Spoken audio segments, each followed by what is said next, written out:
friends. Matt Alba. That's me. Mark. Hello.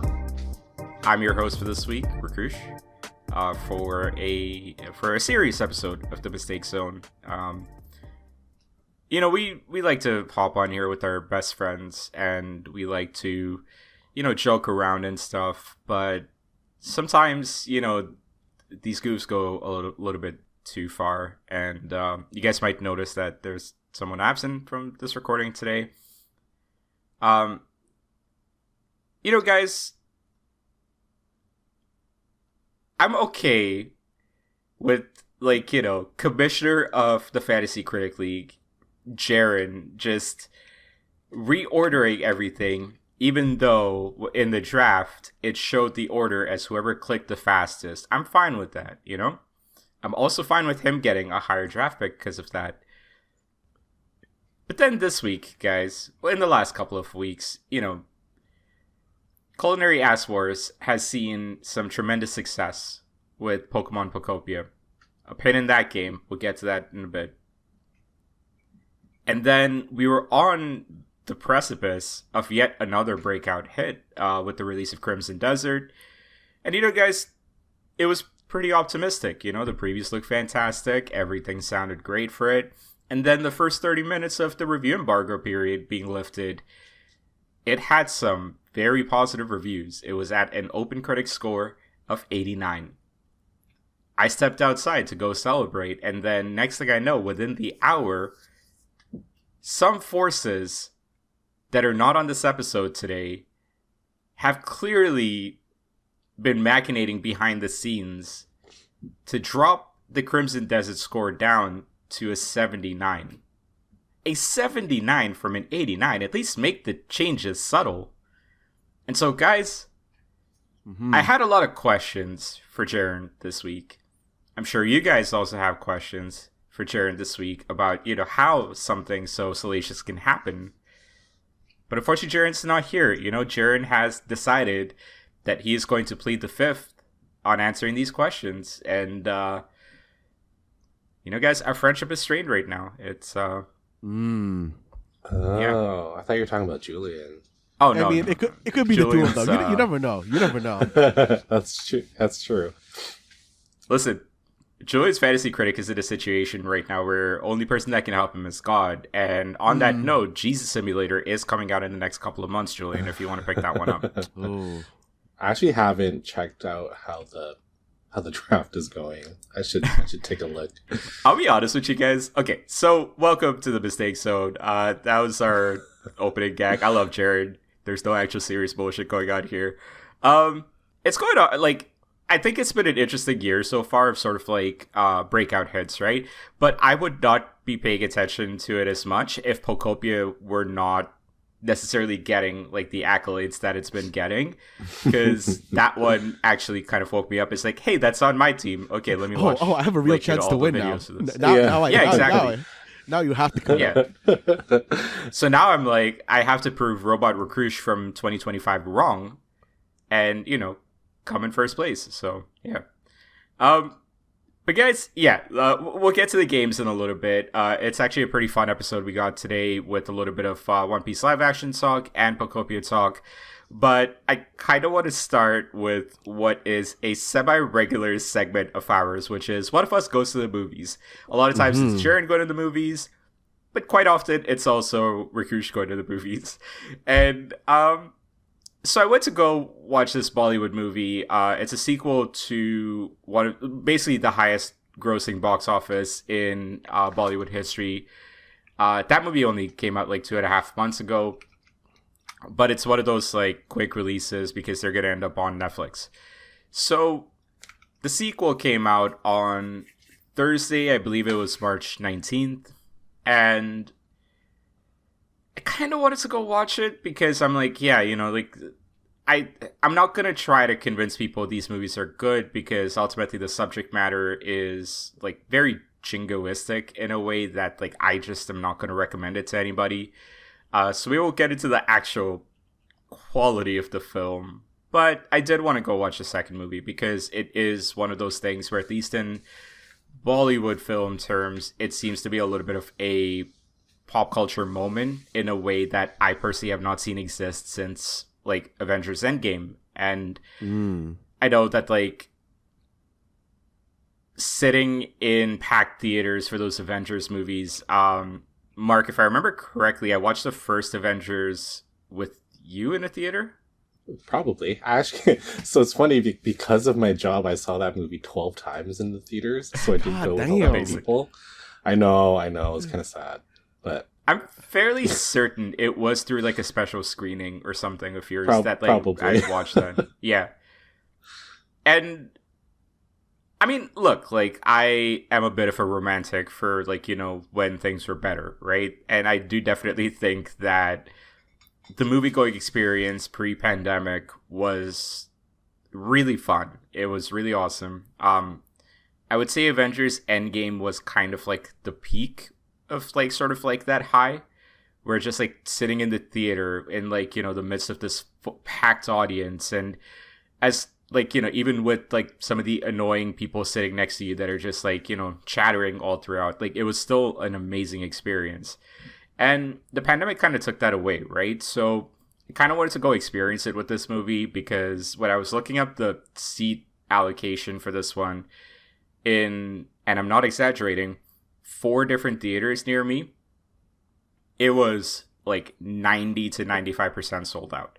Damn. And I finally found like one decent seat that like I was like, yeah, I'm going to go watch this. And yeah, like for the first 5 minutes when the crowd was a relative unknown to me, I was very pleased to see that like, oh wow, like theaters can still be this full, and like you can still get that experience from a movie watching day out or whatever. And then the crowd started doing crowd bullshit. Oh, you had a rowdy crowd? No, Or okay. No? Oh. It's there's certain things with a Bollywood movie that are a lot more accepted than would say like watching a North American movie. Crowds are going to be talking through it. Like I think that is, in my experience, pretty common. Mm-hmm. And I think like unfortunately I had to just make my peace with the fact that this crowd was kind of talking through it. So like that is what it is. Mm-hmm. But guys, it gets a lot worse. There was a family of 5 sitting in front of me that were sure chatting throughout the movie. But I found out while being in the theater for this Bollywood movie that apparently it is very normal for people to just take out their phones and start snapping pictures of like these real filmy moments, or like, real social media, like, oh my God, it's ultra cool. Oh my God, this hero shirtless moments. And they're just like snapping photos or like taking full-on videos of the moment and stuff as well.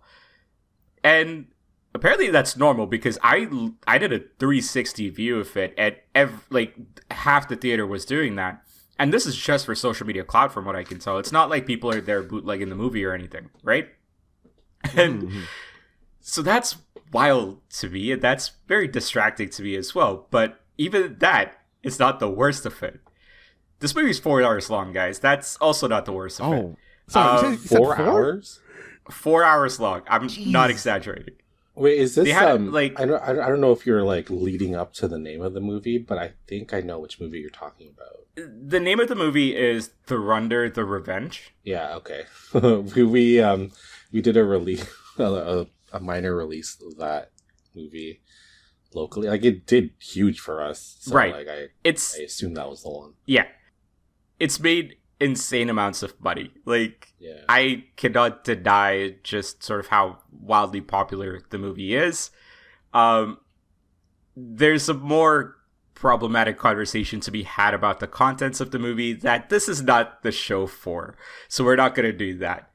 But guys, it just gets worse, because in this 4-hour movie, there are the people in front of me decide in a packed theater, we're going to put our feet up on the chairs in front of them. With people sitting on the chairs in front of them? Oh, God. So there was like 2 empty chairs, but then there were people sitting next to the empty chairs, right? So like if you're sitting next to those chairs and you see a foot next to you, it's still kind of wild. So to me, I'm like, oh, that's terrible. It gets worse. This is the worst part that I'm about to mention, guys. they were raw dogging air and the seats. Oh, God. No socks on, no shoes on, toes out in a theater. Damn. What happened to just shared space decorum, guys? Like, what has happened post-COVID? I mean, COVID deteriorated a lot of things, Rakush. Yes, it really did. Okay, so I kind of want to pose this question to you guys a little bit as well, right? Because I mentioned this to a friend of mine, a coworker of mine on Friday, and he was talking about how sort of like common sense statements are no longer the same common sense statements post-pandemic as they were pre-pandemic. And how like pre-pandemic, I think it would have been a lot more forgiven to not be, one, putting your feet up, but also, two, just raw dogging the seats. Like, that did not seem like something that needed to be explained to people, but it was.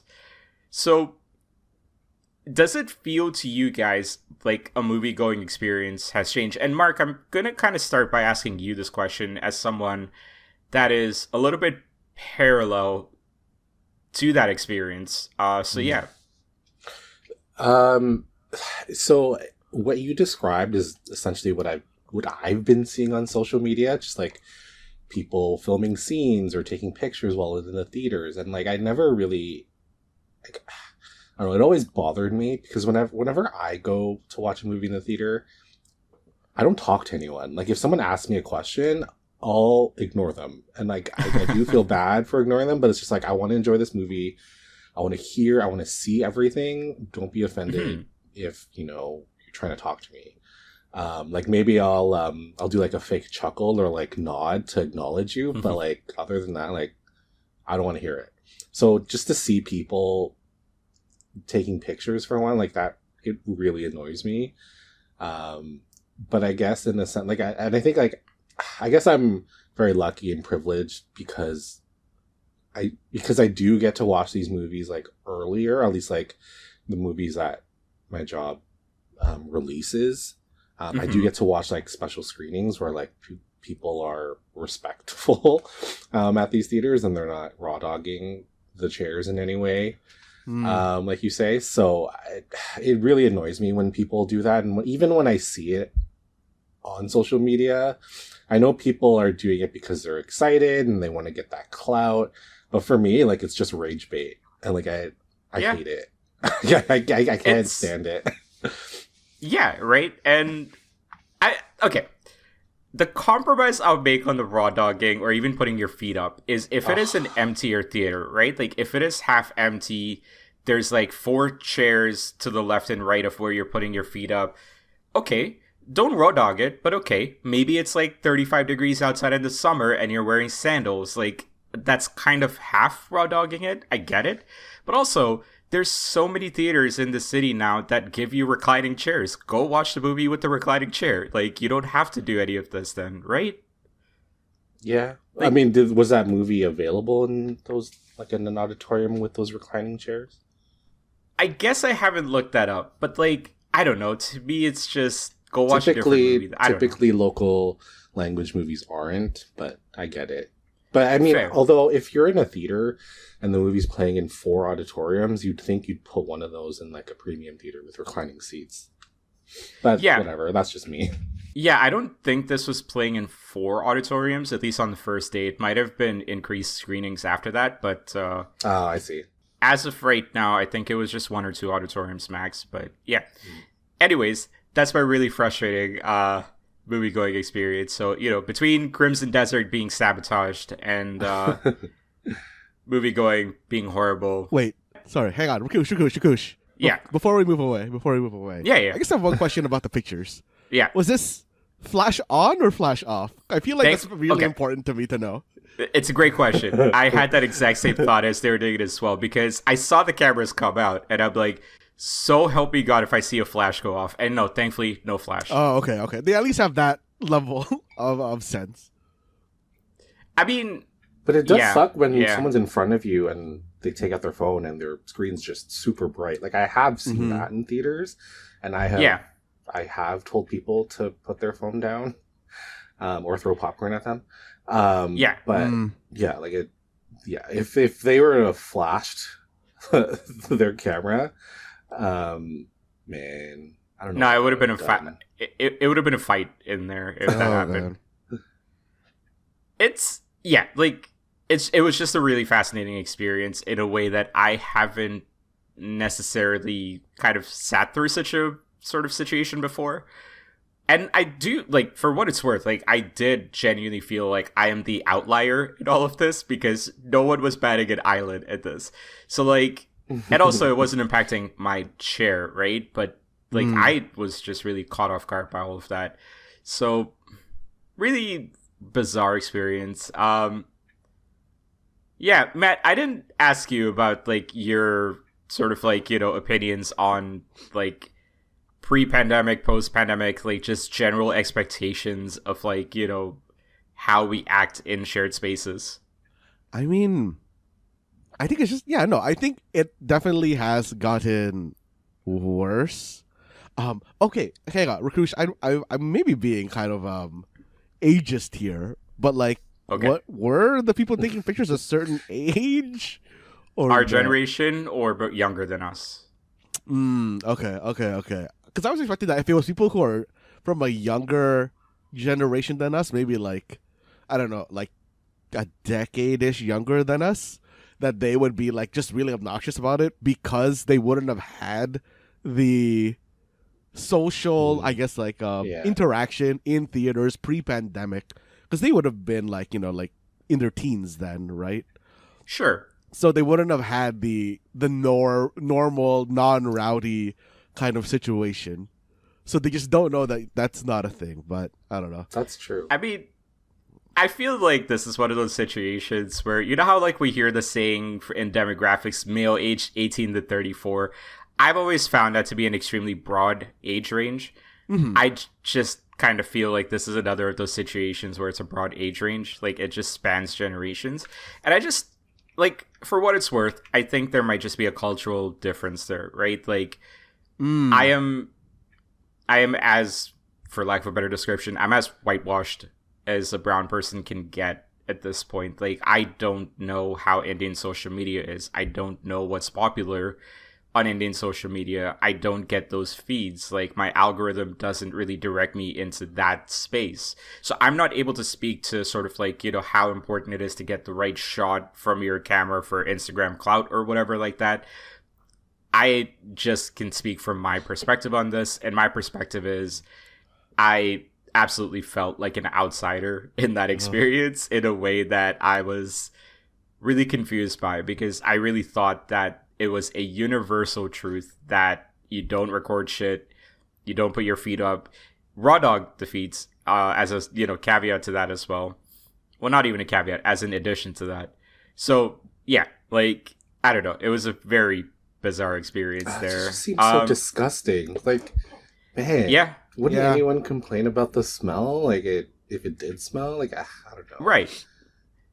And that's where it's like, if I were sitting next to it and I saw the feet, I would tell them to put it down, right? But, like, I was in the row behind them, so I wasn't getting impacted by it, like, that much. And so, like, I just continued watching the movie best I could. But yeah, like, I was definitely seeing the toes wiggle, which is gross. I'm just saying, you know, maybe the people who had the toes up beside them thought a little bit differently than you were. Oh, no. Moving on. No, I know where you're going with this. We're not doing that. We're not. Oh, you don't want to talk about getting a little freaky? No, we're not standing 10 toes down on that topic. Let's move on. Okay. Sing. Oh, okay. Man. We got lots to cover, guys. We got lots to cover. This is gonna be on my head all day. That's disgusting. I'm sorry. I'm sorry for sharing that imagery with you guys, but I needed to get it off my chest with some of my best friends in the whole wide world. You guys have been busy this week as well, but last week we made the joke that our crash outs are going to happen this week while Jaren's happened last week. So I hope Jaren's happy this week, because it sounds like you're not necessarily happy right now. No, Rakush, you know, after my great week last week, it turns out that not only did I get you know, some Japanese cookies, I also got some Japanese sickness. Oh, Oh man. Oh no. Rakush, I got chills. Right now I am cold enough that I am wearing thick jogging pants, a hoodie, and socks. Oh, do you still have your window open? my window is closed. I have Ooh, this. an extremely dry cough. To the point that with my windows closed, I have my humidifier on. The humidity in my room is currently 74%. Ew. I can look across the room and it's foggy. Oh wow. Oh man. And Mark, you know how I know this is serious? The Mistake Zone lore, the Saturday Morning Arcade lore, is that Matt never closes his window. The man sleeps in a freezer. And the fact that his window's closed right now tells me everything we need to know about the urgency of the situation right now. So, Matt, are you okay? no, Are you alive? Rakush, do you want to know the real signal that I got done bad? You checked your credit card and saw the cost of the Switch too. No, Rakush. I missed gotcha dailies because of this. Oh no. Oh. Oh my god. Oh man. So are you just done with that game now? Sorry, no, like no. Now I just have like a mark that's basically like, hey, you missed this day, and it's just there. damn. Oh no. Okay, but Honestly, you I are think are you okay though? Like Yeah, for the most I guess part. if you're maybe- okay enough to record. Yeah, I'm like running 70%. I think honestly the worst part is like seriously just like this is like a very dry hacking cough that I got from it, and it's like that's just Yeah. like really really annoying. Okay. Also I mean, crazy at least that you're means you're recovering. Mm-hmm. Sorry, Rakush. No, all good. It's just crazy to me that he decided I'm gonna record a podcast today, Well, you see, and Rakush, through the magic of editing and muting myself on Discord, I can remove all the hacking coughs from. That's good. fair enough. So, Matt, I appreciate you joining us, and I appreciate you not making it sound like you're sick either. If you hadn't mentioned it, honestly, wouldn't have guessed that the cough was that dry. Here's what we'll do. We're going to move on to talk about the One Piece live action before we get to Pokopia in a little bit, to give you a little bit of, time before you have to talk again. Put a lozenge in your mouth. Oh, I'm drinking Yeah, something just- hot too, which is like really weird Of for course. me. Oh, okay. You don't normally Oh. drink anything hot? I don't drink things like that are hot ever, basically. I don't think I ever realized that, actually, so that's interesting. Well, good to know that I shouldn't just be buying you a piping hot cup of coffee or something. Not that I ever do, but yeah. Wait, Matt. Professor Tangrowth is going to need you to put that humidity to 100. Oh man. Oh, let's get human. Let's get human. Let's get humid. Sorry. We can talk about that later. Man. That's the show art for this week, by the way. Just Bulbasaur saying, let's get humid. Oh, love it. So, yeah, Mark, I'm glad you're on this week as well. I've been looking forward to our conversation around the One Piece live action season 2, which released, I want to say, about a week and a half ago at this point. It'll be 2 weeks as of this recording. March 10th. And yeah, March 10th sounds about right. And yeah, I mean, I think both you and I kind of rushed through it within 4 days or something like that, because it's only 8 episodes. I actually just finished it yesterday. Oh, okay. Well, my bad. Sorry. I thought you had already finished it. I watched the first, I think, 6 episodes like within the first week, and then just life happened, and then I just didn't get a chance to. I'm just like, oh wait, I'm recording on Sunday. I should at least finish this. But yeah, I'm glad I did. So the creeping grasp of mortality and real life making us ignore the things that we love. No, you finished it recently, so your thoughts are a little bit fresher. So I'm gonna throw it to you to kind of speak a little bit to your overall thoughts on this in a second. I do want to kind of just summarize what is covered in the live action season 2, and then we'll jump into that. So season 2 starts with them in Lowtown before they enter the Grand Line, and then it looks at the pre-Alabasta stuff of Grand Line. So you have Whiskey Peak, which is one of my favorite arcs. Well, it's not really an arc, but like one of my favorite like mini arcs in the series. You have Little Garden and Drum Island.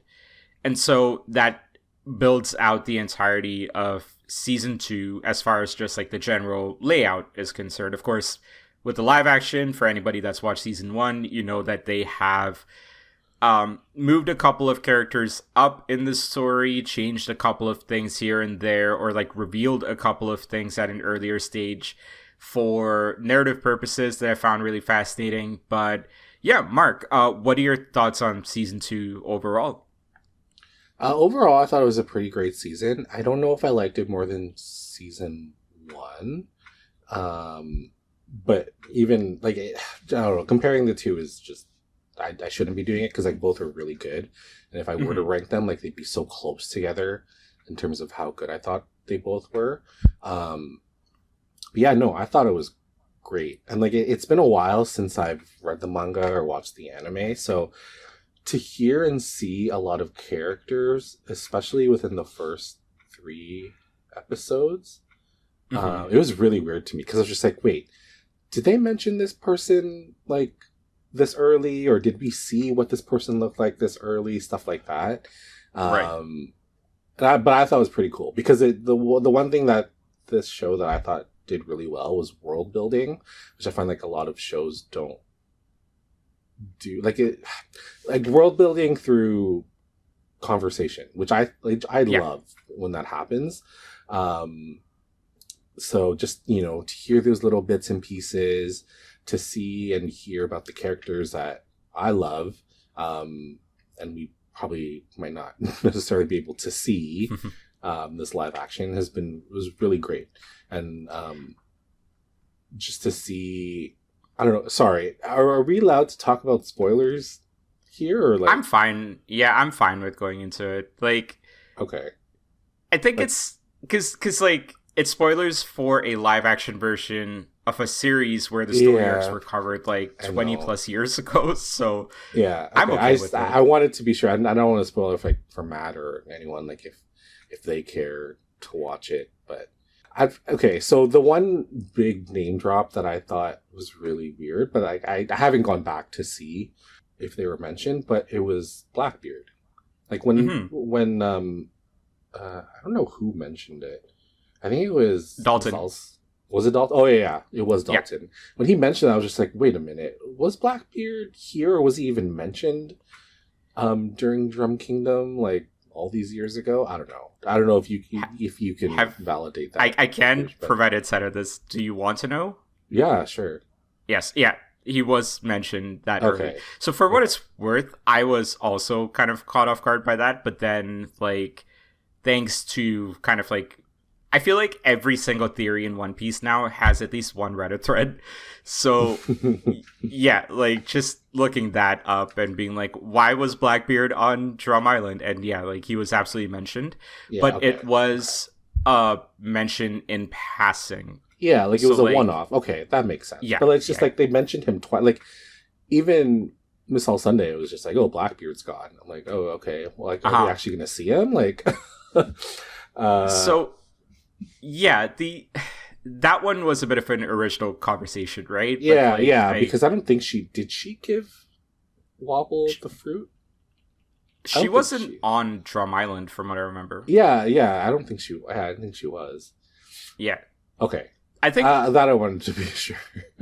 Yeah, let's put a pin in that one because I do want to chat about some of like the uniqueness of like the live action versus anime. But like okay, it's like so overall, I loved it. I thought it was great. I love how they adapted all the little bits and pieces. I don't know if you knew this, but Nico Robin is my favorite One Piece character, or at least one of my all-time favorite One Piece characters. So she's great. To see her in live action was like pretty great. Like I'm staring at this figure that I have of her right now. Like just adapting the Drum Kingdom story. Like those are the last 2 episodes that I saw, so they're really fresh in my mind, and like I teared up. Like I was just like, I forgot how sad Chopper's backstory was. And just to see that in live action was just like so good. I even teared up when he like at the end when he brought out his jar of Rumble Balls. I don't know why. Yeah. Like I was just like, oh my god. But yeah, no, I thought it was a great adaptation, and I'm looking forward to more seasons. Hopefully, they get to do more seasons because I'd like to at least let them go until Marineford. If possible, but probably not. My gut feeling is they're going to have to make significant changes to the story to get to Marine forward in the budgets that the live action has. But to kind of come back to what you're mentioning about like the emotional resonance of these stories, right? Like one of my favorite lines in the entire series is from the Doctor, right? Like when does a person die? Yeah, like yeah. that entire speech is one of my favorite things. And in many ways, it has also kind of influenced how, I won't get into it too much, but how I've personally managed, like, you know, loss and grief in my personal life. Mm-hmm. And I think, like, it is a pretty powerful scene in the anime and the manga. I do think it was done quite well in the live action. There were a couple of things that were different. I think specifically sort of like where it happens, indoors versus outdoors, to me was, I don't think meant to be like a big change, but it came across a little bit like a big change because it became more of a proclamation to a smaller group versus a proclamation to the whole world. I feel like that's just sort of like my own interpretation of that scene has always been like, as it happens outside, like there's always a little bit more of like this world impacting impact to what is happening there. But I do think that going back to Chopper's backstory and the flashback around that, man, did they really have to add those whimpers in? Because that shit was making me feel terrible. I know. The voice actor or actress is so good. Like, so good. Really good. And just like, even like the Laboon whimpers as well. Like, man, we don't need those whimpers. Please remove them. Like, it hurts me too much. It does. But yeah, like, you know, I think like to kind of like speak to my overall thoughts on the live action season as well, I think it was fun overall. I did have, and I feel like this is justified and fair, but I did have more expectations of season 2 than I did of season 1. Because I think with season 1, you could make a very safe argument that, hey, this is a relatively unknown live action commodity. We've never done a TV show of this caliber as a live action before. Mm-hmm. So it was a very sort of like tentative sort of approach to everything, right? Like, hey, maybe this does lead to more things. But I think overall, I had a lot more expectations of season 2 because season 1, for all its flaws, did a lot of things right. I think it was like, I know we don't rate things here, but like if we ever did ratings, to me, it's like a solid 7 out of 10, 7.5 out of 10 season 1. Yeah. Because I think like ultimately one of my biggest complaints about the live action is there's just not enough time for some of the more impactful moments to breathe. Mm-hmm. And I do think I still have that exact same complaint in season 2 for what it's worth. Yeah. I think they could have easily made this a 10-episode season and just allowed some things to kind of breathe a little bit more. I think especially with the Drum Island stuff, like it could have used a little bit more time. Like when you compare the scene of Luffy climbing up the mountain with like Nami on his back and then like, you know, having to carry Sanji with his teeth and stuff. It's adapted well enough, but it doesn't last long enough, right? So like, it didn't portray the struggle like that, because like I read the manga like so long ago, but that scene definitely stood out for me like all this time. So when they did the live action, like I was like, okay, that's cool, they adapted it, but yeah, like you said, like there was no, like the emotions weren't there, or at least they didn't hit the same highs as the source material. Which, I mean, I guess is fine when it comes to adaptations, but it would have been appreciated if it was there. For sure, yeah. And again, like, yeah, I mean, it's you know, I'm not expecting it to be a 1-to-1 adaptation because I think season 1 set the right expectations with that. Mm-hmm.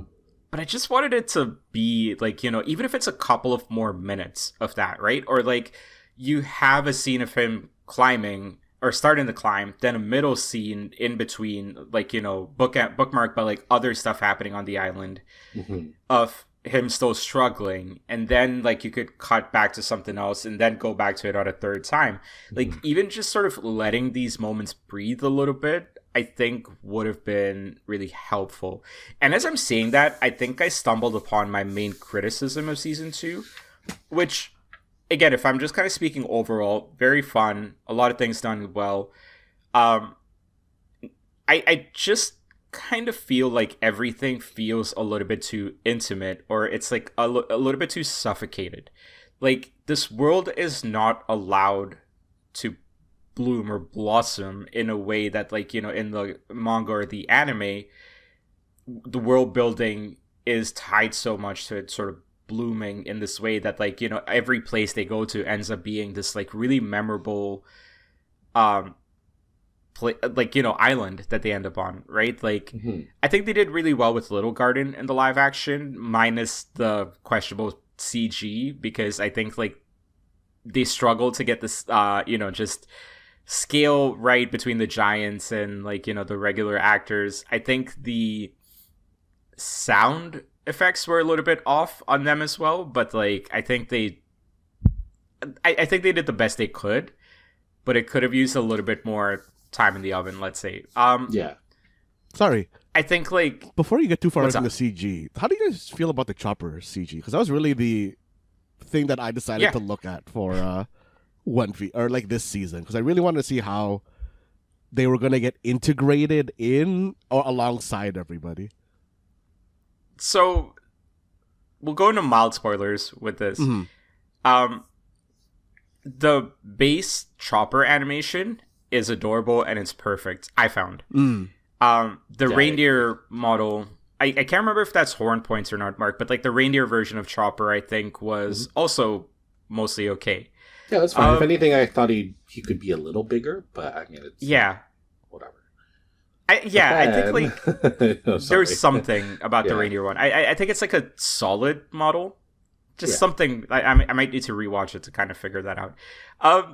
It gets really funny though with the human version of Chopper, or like the human model Chopper, because once he transforms into that, it's no longer CG. It's just an actor. It's the fucking Grinch. Yeah. Basically, yeah. Uh-huh. Yeah, actually, now that you mention it, the nose really drives that home. But it's really wild, right? Like, Mark, maybe you can speak to this. Like, it was very jarring to go from like adorable CG Chopper to like human Chopper that's just Human a little bit prosthetics. too. Yeah.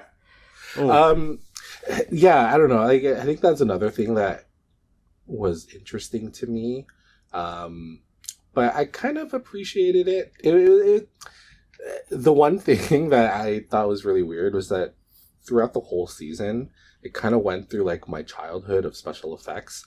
Like with the giants, like it was like that Xena Hercules special effect that they used to portray like a Cyclops or like those giants in those shows where like, which was really cool to me. Like I love that. I don't know if the younger generation would appreciate that, but like this is what I grew up watching. And then we go to Chopper, where, you know, it's the CG effects, like it's what you see in like those blockbuster movies. It's Detective Pikachu. Every single But fur. then when you see human Chopper, it's just like, oh, we went back to the Grinch, as Matt said, and it's just like it's really, it was jarring, but I don't know, it kind of felt like a love letter to the different types of special effects that we watched growing up, which I thought was pretty cool.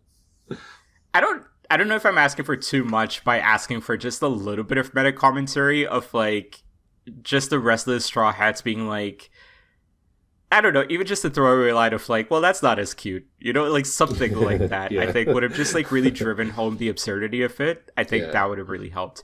But yeah, it is like pretty crazy going from like Little Garden CG to like seeing every single strand of fur and hair on like regular Chopper, the mascot, right? Like they clearly pumped like a lot of money into animating Chopper and like, you know, that getting that right. And that's great. Like I'm actually really happy about that. I mean, I'm not expecting high quality production values from this series moving forward, because I just know that like, so kind of like my perspective on it is, a series like One Piece does not revisit locations.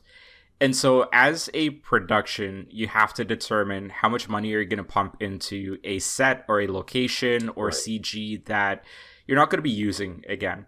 And so, I do understand that, like, you cannot, like, you know, go all out with sort of like how you build the world in live action versus how you build it in an anime or in a manga based on the author's imagination. So, of course, like, the logistics of it and the efficiencies within the logistics are like just not existent. And so, like, to say that it looks quote unquote cheap, I know I'm not being fair to it, because I know that at the end of the day, a lot of these sets and things that they're building are not meant to be used over and over again. Yeah. So that's like one of those like things where it's like I'm trying to approach this series with the mindset that like you're not going to get a movie quality like, you know, Drum Island or a movie quality Little Garden. And so in that sense, the expectations are lowered a little bit. And yeah, I think like I definitely, for all its flaws, still enjoyed it.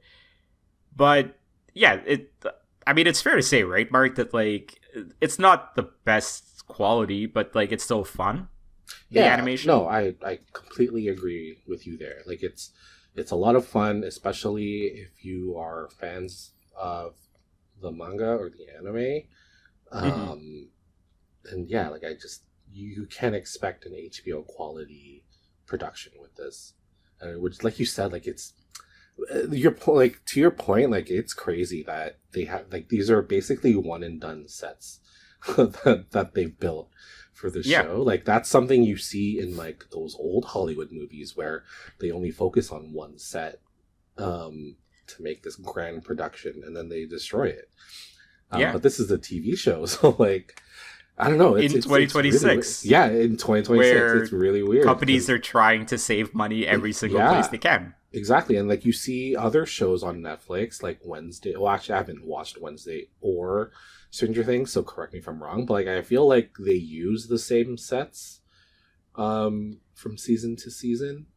For the most part, right? Like because it's the same location at least. Like you're not going to like 10 different locations. Yeah, exactly. But like for One Piece, like they're moving from island to island. Like I haven't heard anything about season 3, which I assume is going to be mainly Alabasta, if not all Alabasta. I hope so. But yeah, so yeah, like if they do if they do Alabasta in like 1 to 3 episodes and then like have more islands after that, like that would be crazy.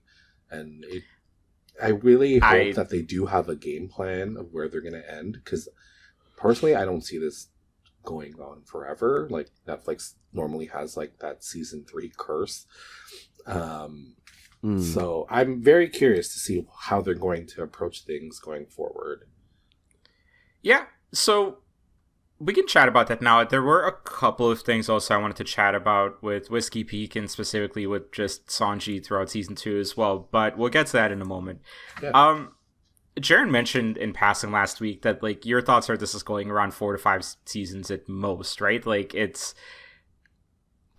if that was your opinion, I am inclined to agree with that. Like I just don't see how these actors like age into the roles gracefully either. So like, especially if you have like a break of 1 to 1.5 years in between seasons.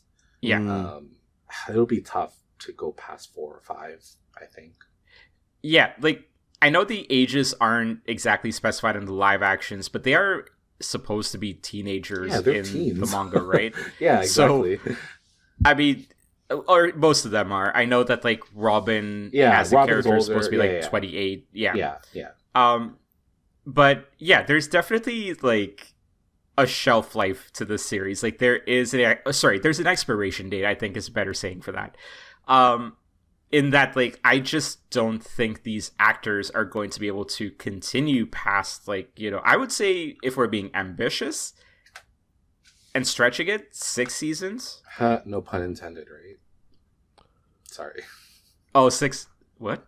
Stretching it. Oh, like a community thing? Oh, stretching. Oh, Jesus. Okay. All right. I did not intend that. As you could read. Yeah. That's a good catch, though. Yeah. I think, yeah, like 6 seasons at most. If like they're like, hey, this is a moneymaker, we need more out of this, I could see Yeah. 6 seasons. Yeah, but unfortunately, I don't think season 2 has performed well as the first season. Really? At least after the first week, I think it was a little lower than season 1's debut, which makes sense because people were very curious about if it would actually work with season 1. But like still, like it's still close to the numbers of the first season after the first week. So maybe this is one of those things where it'll have legs. Yeah.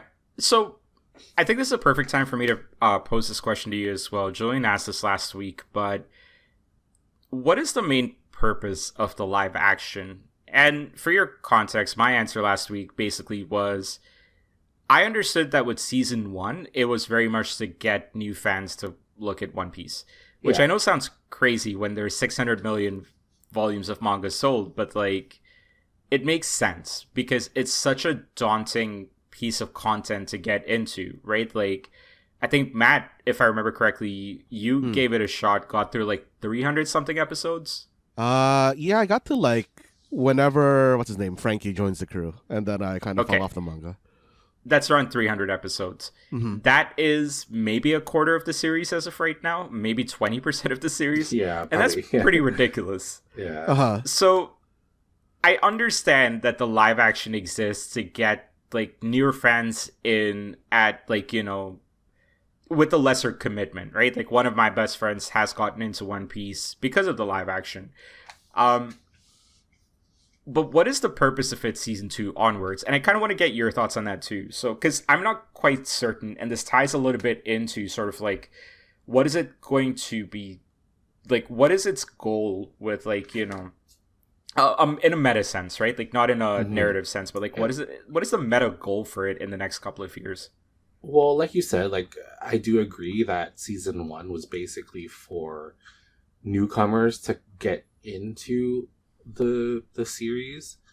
I mean, I guess what Netflix was trying to do is just like, hey, One Piece is kind of popular, or is getting more and more popular every year. Maybe we should capitalize on this. And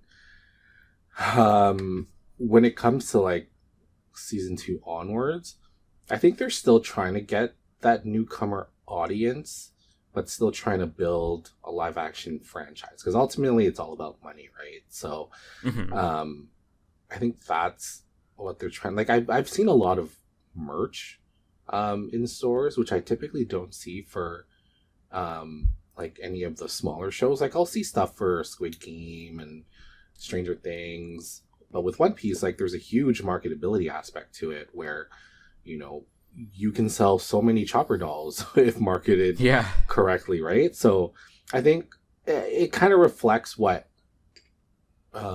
Hollywood studios want to do too, in the sense that especially like earlier in my career, I always heard this where it's just like, oh, you know, this Hunger Games movie, it did so well for us. You know what that means? Like it means it's a franchise for us. So you know, we got to capitalize on that to make more money, et cetera, et cetera. So I think that's what they're trying to do with the live action, while still, you know, trying to, you know, get people into the series as a whole and, you know, get into the card games, buy the DVDs, or if that's still a thing. There's just so many pieces to it.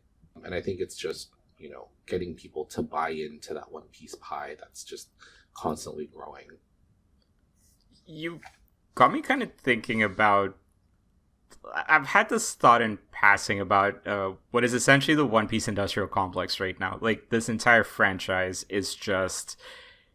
It's so large at this point, and the merchandising for it is so endless. I'm not sure if like it's well documented just how much licensed merchandise there is for One Piece globally, right? And I'm kind of curious because like we're gonna hit a point like whenever the manga ends, right? Like whether it's in like 5 years, 10 years, like it seems closer to 5 than 10, but like say it ends and like, you know, a decade after that, like when we're say 50, there's gonna be essentially the lost media version of like merchandise where it's like people are going to be like, yeah, I have this thing for One Piece. And it's like, when did this get released? Like, what is this thing, right? And it's insane that, like, it's had essentially, I would say, a half decade of a boom, but it has had, like, 20 plus years of, like, endless merchandise being made. So, like, even those, like, POP statues, like, one of my family friends who lives in New York, had all these statues, and, like, the first time I realized just how big One Piece was when I saw those statues, because they're, like, super intricate and super detailed, and you don't even see those get made as much anymore or advertised as much anymore, right? So, like, there's that. There's the cheaper stuff that you get at, like, a Miniso, for example, and it's just, you're right, like, it's so endless. Like, you can pump out Chopper merch, like you said, like, every single week, and it'll sell. I literally have a pillow that's, like, from Miniso, the pop-up that they did, which is the Chopper Wanted poster. Like, I have that too, although I have the Gear 5 nice one. Yeah. Yeah, I think Chopper was the only one I felt comfortable getting. Like, I didn't want to get the Nico Robin or Nami ones because, you know, creepy. So, like, yeah. I didn't see the Chopper's Nico the only Robin one. Otherwise, I would have gotten that. Fair enough. But then, like, at that point, is it a body pillow? And I didn't want to answer it's that not, question. No, it's a wanted poster pillow. Well, okay, yeah. You know where I'm going with that. Yeah, you know, it's a little bit too close to... It's actually so funny body pillow territory. that you mentioned merch, because, like, I'm looking at my shelf, and I have so much One Piece merch, and it's a mix of things. Like, it's the card game, it's, like, the shoe, like, I have One Piece shoes, like, from that Puma collection. Yes. I have, like, a very obscure, you know those, like, Nendoroids? Yeah. I have that. It's not a Nendoroid. It's, like, it's, like, I think it was Bandai's own thing. And this is from, like, oh my gosh, like early 2000, or like, yeah, mid, sure, or like before 2010, which is like crazy. And we're like, oh my gosh, like I have like a time capsule worth of One Piece stuff, and it's never ending. And that's only on one side of my room. I look at another side, and there's even more. I'm like, holy crap! I've really bought into this franchise. Yeah, I don't know if that's sad or not. No, listen, rep it, right? We were talking about toes, stand 10 toes down. I think... I forgot about that, Rakush, thank you. Wow. If I'm good at anything, it's tying things together, you know, including tying toes together. Don't know why I said that. I hate myself, guys. I hate myself. We all know this. No, look, like, I also, like... I don't have a lot of figures, and those Puma shoes, they're amazing. I just didn't want to buy them because I like buying shoes to wear, and I would not wear those shoes. So, like, as in, like, I wouldn't want to get them dirty because of sort of, like, the material that they have and stuff. Like, they just didn't feel like wearable shoes for me. But I love them. Like, the Gear 5 version of it, the Shanks version. Oh, amazing. Oh, like, man, it's so funny that you said that because I've definitely bought one to display and one to wear. There you go. Like, that's wild. You know, I feel that's how I do. Yeah, it's wild that I actually understand that is the thing. But no, like, I have, like, I can't remember what. I think it's Hypeland was the brand. It's a clothing brand. They did like a pop-up for One Piece stuff. I saw that. So a friend of mine really was wanted the Frankie shirt. Okay, sorry. So I got the Egghead. No, all good. I got the Egghead, like, blue and purple sweater. Yeah. That a friend bought for me from the New York Comic Con. But that's also another example of, like, the merch is so endless that, like, and it's crazy that you can have a very unique piece of merchandise because of just how frequently things are getting released and discontinued. That, like, it is truly like a crazy industrial complex, right? So I think, like, to go back to the original question as well around what is the purpose of season 2 onwards, and you mentioning sort of like the capitalism part of it, yeah, I guess, right? Like, that is the answer. It's like, just like, sell more merch. Exactly. So I kind of get it. And honestly, I don't blame them for that, because if they release that Laboon merch, I'm buying that in a heartbeat. So, like, I get it. Like, yeah, That's it is a very unique franchise and a very unique series in that like it is such a crazy industrial complex, and yet when I read the manga, it does feel so uncompromised that like Oda can still tell the exact story he wants to tell. I don't know where you dropped the manga, by the way, so like I don't know if like you're fully caught up yet or not, but like it's gone into some really crazy territory in the last like 4 years. Yeah, I'm caught up. With like, oh, okay, you're caught up. Excellent. So you can like attest to like, holy shit, like we're being revealed so many different pieces of information, right? That like it's wild. The whole publicity stunt that they pulled with like dropping the actual One Piece thing into the middle of the ocean. Mild update on that, or small update on that one for you, Matt. But like the fact that he's doing that tells me that we're actually like really close, relatively close to finding out what the One Piece is, right? So it's amazing that like this entire brand exists to just sell merch, and yet the source material just never feels like it's pandering for the purpose of just selling more merch. Like it's amazing in that sense. And I think like that kind of stumbles a little bit into sort of like why I love One Piece as much as well.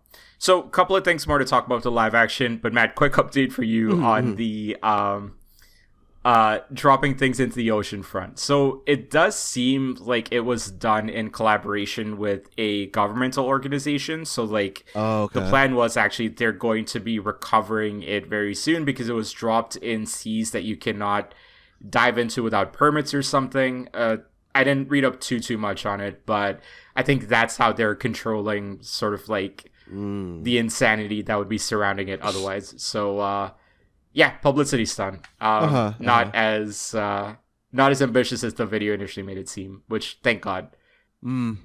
So I think like I just kind of want to wrap up the conversation a little bit because we've chatted a lot of sort of like broad strokes of One Piece, and we've also chatted about sort of like the sort of specific storylines that are a part of the live action season 2. I did want to give my flowers to Whiskey Peak, which I mentioned one of my favorite mini story arcs ever, mainly because the entire story arc is and Matt, you've watched that one so you know what it is, but like I just love the idea of like the bounty hunter Zoro basically going out and taking out an entire island full of like pirates and mercenaries, and like it's just one of the first like main reasons that I became such a big Zoro fan as well, is that like that Whiskey Peak sort of like situation, and they handled it really, really well in the live action as well. It does still have the same complaint about like, this all happened indoors for the most part, or in like these very controlled spaces because of the inherent sort of like budgetary restrictions that come up with that stuff. But like for the restrictions being what they were, I think they handled that really, really well. I would also say like it kind of needed to like be that high of a quality for me to kind of continue with watching the series, because the first episode admittedly was a little bit rough, if I'm being quite honest. Like I think one of the things that I wish they put a lot of money into is getting more extras in season 3 onwards to make sure that the scope of like these larger scenes doesn't get lost. And I'm kind of working backwards a little bit there, but like one of my complaints about the Loketown arc is that there was like nobody there when Luffy made like the whole proclamation about being the Pirate King and stuff. Like just there's no crowd. There's like, everything is controlled in like this weird circus tent, and like I don't know, like that just kind of felt to me like them not meeting the moment a little bit with that one. And I felt like it was a pretty important moment. That's kind of like the entire start of like Luffy's Grand Line adventure and stuff. And again, that all ties into the whole sort of like this feels a little bit like suffocated because of like budgetary restraints and stuff like that. But then, yeah, Whiskey Peak happens, gets the excitement up again. It, like, you know, it maintains the sort of entertainment and the excitement for the rest of the season, flaws and all. So, yeah, I think, like, that was pretty cool. Mark, what are your thoughts on Whiskey Peak? I don't know. Like, I don't know what I was expecting. But overall, I mean, I thought it was well done. The choreography was really good. I know McKinney was really good at stunt choreography since he's played a lot of anime characters in the past. Yeah. And I know, like, he got part of his stunt crew to do some of the Whiskey Peak choreo, which is really cool. But yeah, like, I thought it was great. I did not have any issues with it. I guess the one, I don't know, sorry, I was disconnected for a bit. I don't know if you were talking about it when it came to Zoro, but one of the things that I didn't like about season 1 was that Zoro was kind of too serious. Because I did rewatch some of the older episodes, and there was like this whimsy that's just not there with him in the live action. He's playing it really cool. Whereas, like, he was kind of a goofball in, like, the earlier seasons, like, before the skip. But yeah, no, like, overall, I thought Whiskey Peak was really cool. Like, I thought it was really well done. It wasn't, like, even in the manga or anime, like, I didn't care for it. Like, I thought it was a neat thing, but I don't know. It's like one of my favorite things in the world. So That's in fair. the entire series, just because of how like, you know, Zoro just kind of mows them down. Anyways, I do agree with you about him being a little bit serious in season 1. I do think that a big part of that, though, is there's a couple of pre-Sanji things that, I don't know, like, they're like very anime specific or cultural specific things to anime and manga that don't always translate the best to live action. But like, now that Sanji's part of the crew and like they have sort of like the bickering happening, like newlyweds, that's always been like where the silliness comes into play, right? Like, that's where it's like super fun. I love the fact that like he does his dumbass pose in Little Garden when he's gonna turn into a wax sculpture. Like, I love all of that. I was scared he wasn't gonna do that, so when he did, I was like, okay, good. For sure. And I also love that, like, it starts the season with him just lifting an insanely ridiculous looking dumbbell, right? Like, they've captured it very well this season, but I do think a lot of it required Sanji to be introduced, and that's fair. Like, I think now that Sanji's there, it's fine. Now, before we move on to Sanji, did you see this article that apparently Oda basically told this guy to told Makenyu to build out a neck because he didn't quite look like Zoro's physique until that point. Oh, really? Oh, that's so funny. Yeah, Oda basically called him a no-neck having motherfucker. That's great. Oh, man. So... Oh, okay, sorry. But, what's up? Okay, but, you know, like, if you were to say this to, like, a woman, like, you know, people would be all up in arms about it. Why aren't people all in up arms about Zoro not having big arms? Oh, man. Oh, gosh. I hate that kind of discourse. He is being sarcastic, by the way, for anyone that's listening. Yeah. But also very true, like, in Hollywood. Also very true, anyways, that's another story for another day. I mean, yeah. Okay. If one of, like, the female actors does come out and say, like, yeah, we were asked to, like, you know, get to, like, at a certain physique and, like, it's more objectifying, then, yeah, I think, like, that's absolutely an issue for sure. I think in the case of, like, Oda bringing something like this up, it's so tied to, like, Oda being manga brain. He's like, everyone's got to look the exact same. I also think, like, when you take a look at Luffy, for example, right? Like, Inaki Godoy is so much, like, just Luffy. Mm-hmm. And, like, I think, like, yeah, in Oda's brain, he is just, like, how do I get these characters to be the closest version of the manga itself? And I just love that with Zoro, it was like, you need more of a neck. Sorry, I just love Is that. it a more, like, built neck that they were saying? Or, like, get a longer neck or something? Because, like, One Piece characters have pretty long necks. Which is... I assume he just wanted it thicker. I need to look at a picture of Zoro. I feel like I haven't seen him. I feel like I've never, you know, neck checked Zoro before. I'm pulling up the place where I he saw has this, a by big the way. neck, as far as I. Oh, he has a pretty thick neck. Oh, he does. Oh, But this is a post-time skip picture of Zoro. Oh. So it is a video, and basically Oda was on set in South Africa, and he gave Makenyu one piece of advice. Makenyu, bulk up your deck. One Piece. Sorry. Got him. Yo, you gotta keep him on his toes. Gotta keep him on his toes. 10 toes. Oh gosh. Okay. All right. I love that we replaced the toilet talk with toe talk this week, but it's got the same effect. Yeah. But yeah, basically, he told Makenyu, bulk up your deck, which again, absolutely hilarious to me. So moving on, like the last thing I wanted to chat about with like the One Piece live action, and we've gone, I would say, super in depth with this, so appreciate this. I did find Sanji's characterization this season to be a little bit off. I think that there's one very specific thing, but then the other thing is just more so around like how much Sanji shares about his past this early on. And Mark, this is where I wanted to tie in the conversation to sort of like things that happen in season 2 that didn't happen in the original, right? Understanding that like all three versions of the series, the manga, the anime, and the live action, are their own things. Mm-hmm.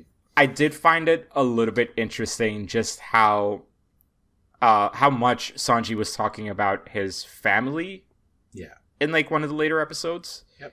In a way that like to me felt like went against his character. Like his character was like, to me it felt like his character was very reserved about talking about his past in like the other two source materials. So like, what are your thoughts on that? I mean, so when I did hear when he was talking about his past, I was just like, that's very interesting. Because I swear, like, it doesn't even come up until Whole Cake, right? Like, yeah. He doesn't talk about anything with the crew. And I didn't have any reasoning for it, like, when I watched it, other than the fact that the showrunners know they're not making it to Whole Cake Island, and they want to build a backstory for him in the show. Because, like, we're already in the second season. Like, who knows how long we're going to go for. So let's try and put in all this lore or introduce Sanji in a way that that people can empathize with him. So that, when we end the series and, we don't go through his backstory, people won't be disappointed with that. I don't know if it really like hurt his characterization at all. Like, if anything, I kind of appreciated it. And the other thing that I appreciate about Sanji in the live action is that he's not this gooner, I guess. See, I don't like that. See, I like that. Like, I don't need him to be that gooning simp all the time. And I know that's like 100% his character in the manga and anime, but I don't know. I do like that change here. And I think that's part of like one of the reasons why I don't care for him as much in the manga and anime is because he's this simp. I whereas think in the live action, I do care for him more than I do in the other source material. Sorry, go on. No, all good. I think a lot of it also has to do with the same complaints that, like you mentioned about Zoro with season 1, right? Like, he's a little bit too serious.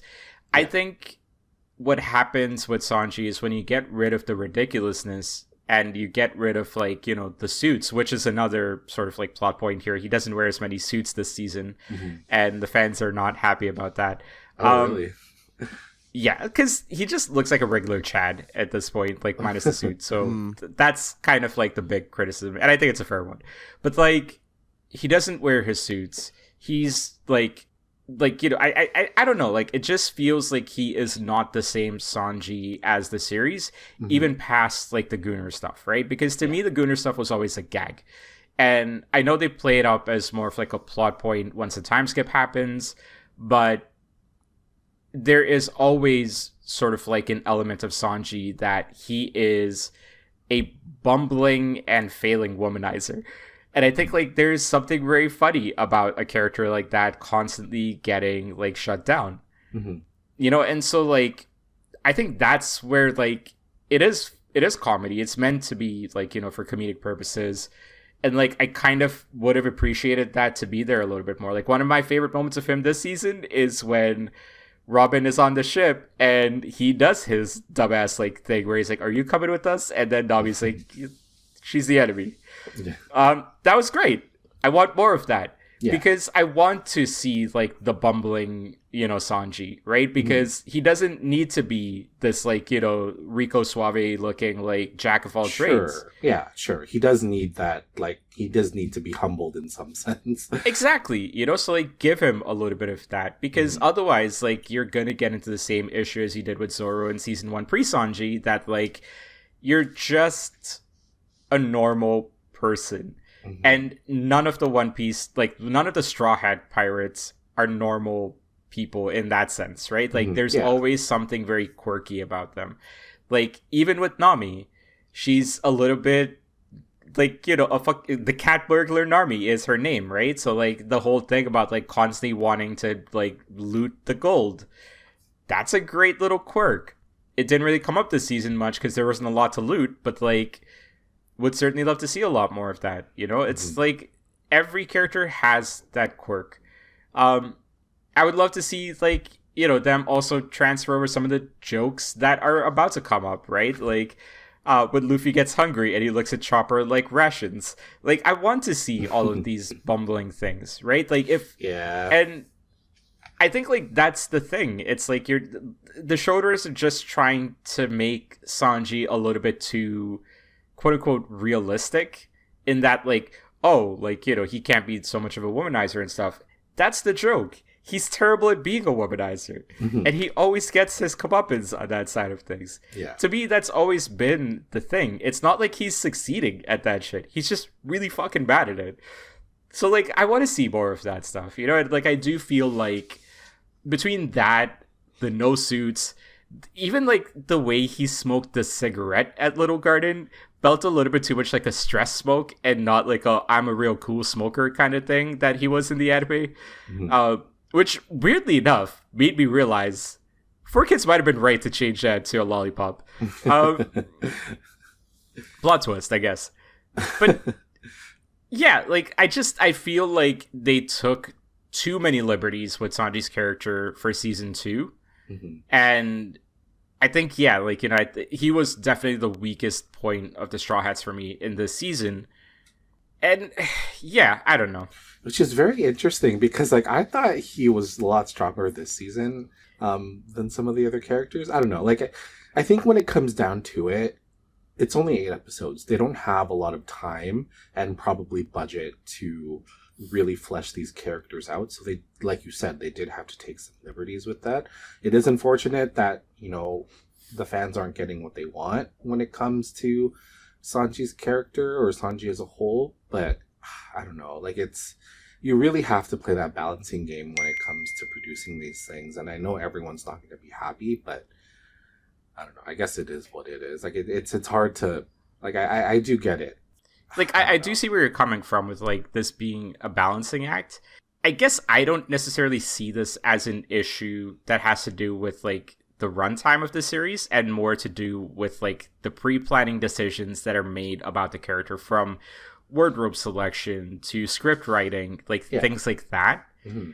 So, I don't know, like, is he, like, horrible now? No. Like, he is a sympathetic character, and I think, yeah, in, again, like, you know, the defense of, like, you and others who are saying Sanji's better this season, I mean, it's a different medium, so, like, sure, I get that, right? Like, some of the things that I wish are in the series just simply cannot be in the series, I guess. But, like, to me, I did see a pathway to have some of, like, you know, the comeuppance of, like, the womanizing there a little bit more. Like, even him in Whiskey Peak getting tied up. I think that was hilarious. Yeah. I would have loved to have seen some callbacks to that in later episodes, because then that would have, I think that would have done plenty to keep, like, the, like, you know, bumbling womanizer agenda and going, maybe, right? Yeah, that's probably another thing. Like, they just, they're focusing on, like, the heavy plot points, right? Like, Yeah, I don't know. As, in business terms, the key milestones, right? Like they're showing those. The oh gosh. It's a Sunday. We shouldn't be talking about that. Yeah, but yeah, no, yeah, I don't know. It is hard to balance everything, and yeah, I don't know. I don't have much to say about that. Like I just don't care for Sanji as a character. Fair enough. Yeah. Look, like he's cool and all, but there are more characters that I like better than him. Let's talk about one of those characters to finish off the One Piece conversation. I think, Nico Robin. Oh man, what great casting!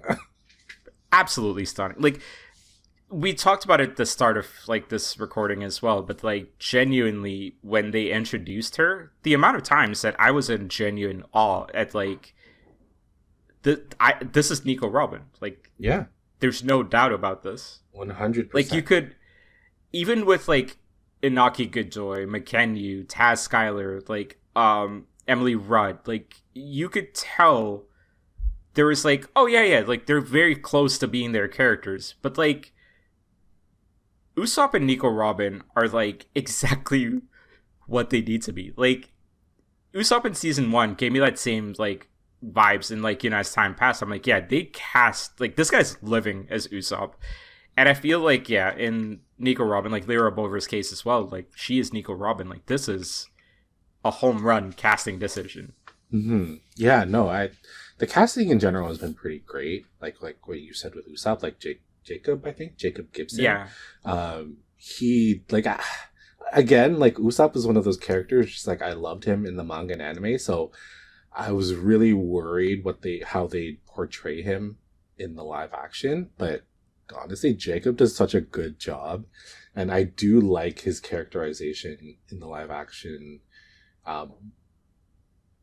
Maybe not more, but like very on par with how he is in the manga and anime. Yeah. I guess if anything, I got like this realistic take on how Usopp would be in a live action show. So yeah, no, the casting is pretty great, and like with Nico Robin, like you don't see her much, but she has such an aura to her, which is pretty great. Where it's just like, oh, like, you know, she's dangerous. Mm-hmm. But like, you know, even as a fan of the show or the property, like you can tell that they're treating her or treating the character with such respect, and I thought that's pretty great, and I can't wait to see what they do with her in Alabasta. I'm really excited, especially when she like opens up to the crew.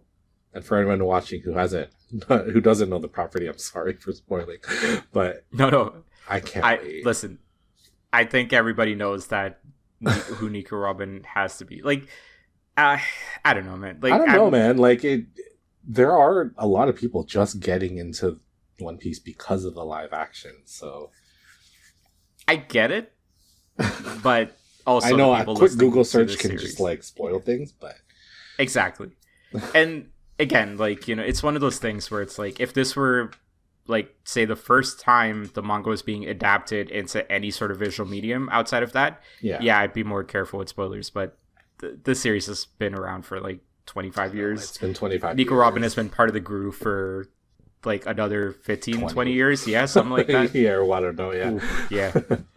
But which is crazy to think, because like you hear a lot of people, like I'll see complaints about the manga saying like, oh, like they revealed this and they revealed that. Like, why is he rushing things? When in reality, it's been 25 years. You should be thankful that these things are happening and that Oda's revealing these things. I get what they're saying from the mindset of like, man, he spent so much time on every single detail in like, say, the first 10 years of the series. Yeah. But also, man, after 20-something years, I'm okay with him making the decision to honestly do a few things off screen. Let him finish it. Like, let him finish the story. He's older, and like you hear about his health issues. Like, just let the man do what he wants. I think, like, you know, even once the series is done, like, I'm sure he'll be doing some work here and there, but like, I'm okay with him going through it at the pace that he's currently going through it with. But any final thoughts, Mark, on the One Piece live action? Yeah, no, I think the live action is great. I don't think it's like this outstanding thing, but I think it's a good complementary product to the manga and the anime, and it's a good gateway for people to get into the entire franchise. And I think it because of that, and it is that because it does its job properly and it does it well enough to get viewers to watch it. And I think, it for fans of the show, maybe not, definitely not all fans, because I know a lot of people are just 100% against the idea of the live action series. I still think, fans are enjoying it, and it's one of the things where you don't have to watch it if you don't want to, right? It's just there. And I think they're doing a good job with it. And I hope they can go on to a good point in the series where a literal, riding the ship out into the sunset moment potentially, right, at the end of it. But yeah and I think I agree with the general sentiment, let people like things. The older I've gotten, at least, I do agree with that sentiment. Look, I again am I have a direct example of how this series has impacted someone that has never previously ever started up One Piece, getting into it full-fledged, right? And I'm really grateful for that as well, because I think as someone that has been reading this since for half my life at this point, I started reading One Piece or watching One Piece 12 years after it debuted, so it's not like I'm a day one. But considering the length of this series, pretty much, it still feels it still feels day one. At least I'm pre-time skip for what it's worth. So, it's been one of those series where it's always this internal struggle of man, I love this franchise, I love everything about it. How do I share this with people, and how do I talk about this with people and get them to watch it? But with the understanding that it's never going to happen, because at different points in my life, this is a 500 episode long series, this is a 700 episode, 1200 episode, it's become difficult, right? To kind of introduce somebody into this thing that is so vast. And I've always kind of had this difficulty of hey man, I don't really have a lot of people to talk to this about on a regular basis kind of thing. And I hate being online for that shit, just because you'll always get the duality of man happening there, right? On one comment it's this is the best thing ever, and then the next comment is no, this is the worst chapter I've ever read in my life, and you're what? Classic internet. Yeah. It's such a classic. I see this in wrestling live threads now as well, where it's I'll see someone be AEW's on such a tear, and someone this is why I don't like AEW, and I'm yep, I'm out of here. So dumb. I don't know why, but hey, it's just people are just not happy with anything. That's fine. I think my thing is, if someone doesn't like this, you don't have to like this. For you said, Mark, they don't have to watch it. What you like. It's not offensive. It's not what you like, hate what you hate. It's still a good adaptation of the source material. And yeah, that's it. Yeah, I'm just happy it exists because I can spend 90 minutes talking about it on this podcast with you guys. We should do a One Piece kind of episode. boiling it down. Oh yeah, no, let me know. I think this is the One Piece episode. No, but we could go so in depth. Honestly, Rakush, if you want to just sit down and talk about every aspect of the property, especially when it comes to the card games, oh man, I can go on for hours. I might need to do a Vault episode with you one of these days. I'll let you know. Well, if you have some ideas, Mark, write them down on a piece of paper or on a digital piece of paper. Favorite characters, how you got into the show or the manga, etc., etc. Yeah, okay. We'll do it. You just reminded me, I do want to give a shout out to a YouTube channel called Melon Tea. Okay. That is with 3 T's at the end. This person has a video called Ranking One Piece Mentors, Lust Edition. Oh, God. It's a really hilarious video. It's a pretty funny point of view on Shanks. Lust Edition? Lust Edition. Okay, so Jinbei's at the top, right? Obviously. Obviously. Ooh, maybe I can't remember that one actually, but I will send you guys a link to this video later. But give it a look. It's I mean, look, I'm just happy I can talk about One Piece with more people. I think like that to me, like that's my second answer to the question that Julian had posed last week. What is the purpose of this show? Sure, it's like making money, but from a personal level, it's for me, just being able to talk about it with you guys. So we have been teasing some Pokopia talk. I know we're 90 minutes in, so we'll keep the next segment a little bit quicker, but did want to do a quick check-in with you guys as two folks who are playing that game. Mark, I know you weren't here last week to kind of give your initial impressions on it, but let's throw it to Matt first for his Pokopia minute, and then I'll throw it back to you, Mark. But Matt, is your room 100% humid now? Like, after the 90 minutes of talk? No, we're still. I think 75 is as far as this humidifier is gonna get me. You gotta get a water basin and fill it with water. Yeah, probably. Gotta do a rain dance. Yes. Okay, for that specific mission, I didn't know I needed to talk to Pokemon to increase the humidity. I thought you just had to put water things everywhere, and the whole time it's you're still at 51. I'm like, what? There's so much water here. I basically flooded this area. I was tilting for so long. But some of the Pokemon come up to you and be like, hey, I know how to get this place humid. Okay. And then they'll be like, oh, you'll do this, and you'll find this Pokemon, this Pokemon lived in here, so build that. That's how I got it to be humid, other than adding a waterfall in the back area. They didn't approach me. Because I think and also the spot where you're not approachable. Not only was I not approachable, where I ended up spawning Bulbasaur and Squirtle, which I think are the NPCs for it. Yeah, they are off to the side, so I also just didn't go towards them. Okay, so I kind of just cranked myself on that one. But I ended up rolling credits on it, and it's a fun little game, and now I'm in the I'm about to go into the weeds of farming all the materials I need and building my Pokopia-verse. Nice. Is this one of those games where the end credits are just actually the opening credits? Honestly, not. I wouldn't really. say the so. end credits are the end credits are very end credity. Yeah. And it does kind of just open up.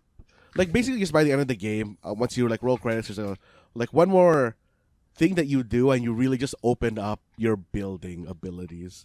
And I think it's just more so about, hey, now it's just easier for you to do your stuff. Okay.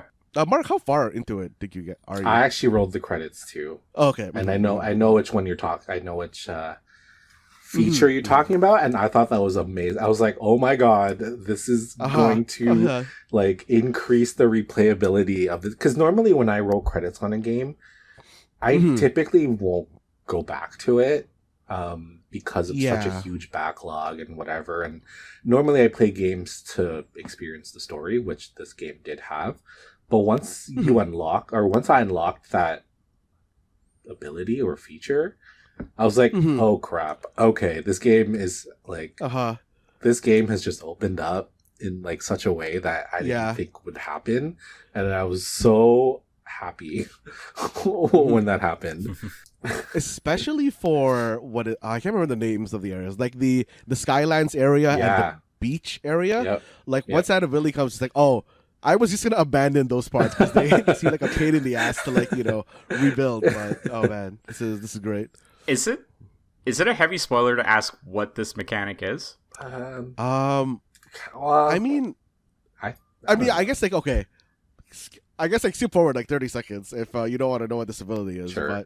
But Rakush, this ability is basically you get in essence no clip because you become a magna mite, and you can kind of just float through the world, so you can build a lot easier. And there's also a whole bunch of features that lets you move stuff more easily and lets you what else? You can do multiple blocks at a time. Yes, which is insane. You can replace, which is also insane. But I'll be honest, I didn't realize that was an end game mechanic based on the Twitch streams I'm watching. Oh, that's fair. Yeah, I mean, they would all be in the end game anyway. So yeah. Mm. But yeah, I mean, All right, that's the spoiler done there. So if you want to come back and listen to us, but I know I liked the like backstory of what happened in the world. Same here. And why the Pokemon are like coming back. Yeah. Like, I thought it was, for what it is, I thought it was like very well thought out. Yeah, I agree. It was so sad, and like, it's funny because like you know what's happened through, picking up journals or tablets and stuff. But it's also great in a way that the Pokemon seem very innocent to it all, like, and they're very hopeful, which makes it so emotional. Which, and I don't know, like what it was. Like, I didn't think a game like this would have such a compelling story, but it really hit the right notes for me. Same. Matt, do you see the semblance to Hotel Apocalypse that I was mentioning last week? I never watched Hotel Apocalypse, so I don't really know. Okay. Yeah. Fair. Is that what is Hotel Pop? Is like a... It's honestly one of my favorite animes from last year. Okay. So if you want to give it a watch, it's only like 12 or 13 episodes. It's got a similar starting point, is that the humans have disappeared off the Earth. So I would give that a watch if these kind of stories are compelling to you. I mean, I guess it is a compelling story, but it's just because of the fact that it is Pokemon, it really hit really well for me. It might be an interesting thought experiment then to like see if like a non-Pokemon version of that hits the same way for you. Yeah. Wait, okay. I'm gonna go into another spoiler thing because I wanna clarify something. If you think this way too, Mark. Okay. The basic closing of the game, you have to provide items to like the dude in the shed thing, right? Yeah. Does he die at the end of the credits? So what I took that was like I didn't think anyone was actually in there. Like I thought it was just like like one of those like a robot like voice. Like a robot. Like it was a ghost. Oh, okay. Yeah, that's what I thought. I just okay.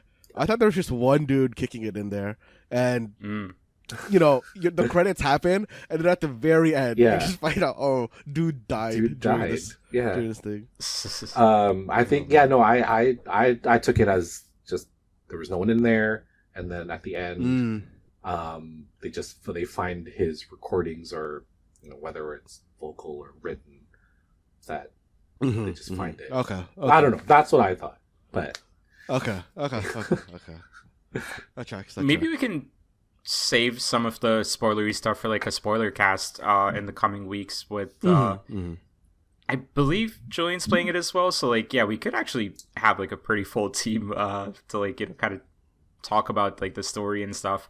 But overall, like, moving on from maybe the plot stuff, right? Like, what have been your thoughts on the gameplay? I guess like end credits have rolled, you've gotten this mechanic now, and like, is that sort of cycle still fun? Like, what do you guys feel is the shelf life of this game for the both of you? And maybe Mark, like, you can start with that one. So I've never played like a Minecraft building game before. Like, I've played Animal Crossing, and Animal Crossing definitely had a shelf life for me. I mean, it definitely did go a lot longer than I thought it would because it was during the pandemic. But with Pokopia, I don't know. Like, I see myself playing this every day. I haven't logged in today yet, but this is a game where there's just so much to do, and you can like, I can see myself building something and just be like, you know what, like, I want to move it to somewhere else, or you know what, like, this doesn't really go with the vibe of what I wanted to do, so I'm just gonna demolish it and just start new. And like with this game, like, I don't know how you're doing end game stuff, Matt, but for me, what I'm focusing on is I'm trying to get every biome to be like max rank, and then I'm gonna start landscaping and like completing my Pokedex. Well, actually, I want to complete my Pokedex too, but I'm focusing on the environment levels, and then I see. Going from there.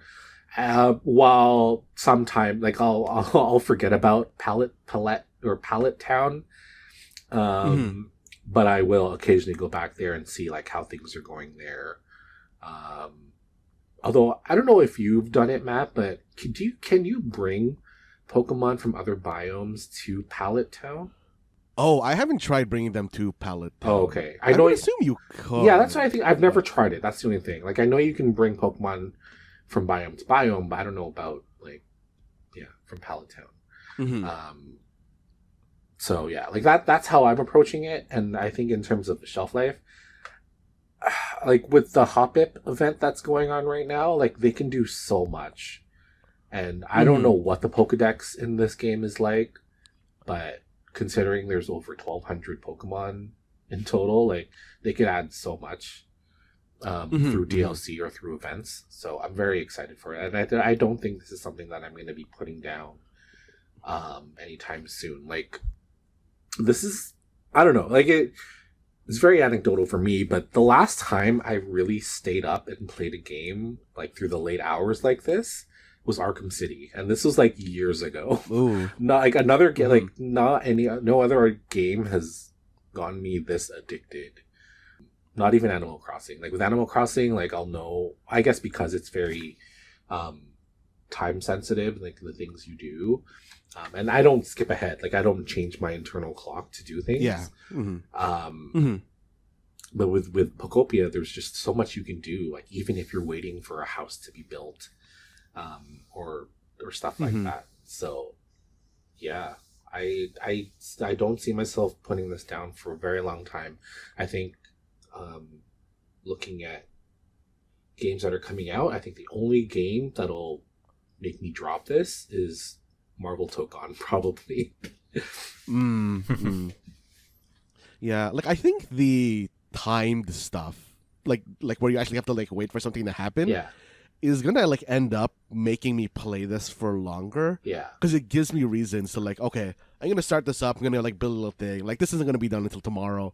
So, I'll pick it up back then and then I can just like go dick around on other stuff. And I don't know. Weirdly I would have thought that like, oh, that would have like turned me off on it and make me want to time travel. But I don't know, it is giving me the reason to stick with it. Yeah. You kind of read my mind because I was going to say I'm a little bit surprised you haven't time traveled.